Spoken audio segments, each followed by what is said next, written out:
শোনো, যারা সুন্নি দাবি করো, সুন্নত তরিকায় না চললে সুন্নি হওয়া যায় না।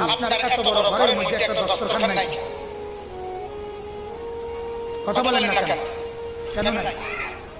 আপনার এত বড় ঘরের মধ্যে আপনার বাথরুমে আপনার জিফুট যতজন, নিজে যতজন, এতটি বেরস, এতটি টুথপেস্ট, ফেস ওয়াশ, এবারে শ্যাম্পু, এতটি পাওয়া যাচ্ছে, দেখা যায় একটা মেসওয়াক নাই কেন? তো বাদ দিলেন কাটটা। কথা বলেন না কেন? রাসূলুল্লাহ তা বাদ দিলেন না, বাদ দিলেন কাটটা। নবীর সুন্নাতটাকে তো বাদ দিলেন। বাদ দিলেন তো আল্লাহর বন্দেগীটা। কথাগুলো শুনেন, সাবস্ক্রাইব করে রাখুন। মাশাআল্লাহ, আল্লাহ আপনাকে কবুল করে। তো বুঝাইতে চাইলাম, বাদ দিলেন কারে আপনি? কারে বাদ দিলেন বলেন?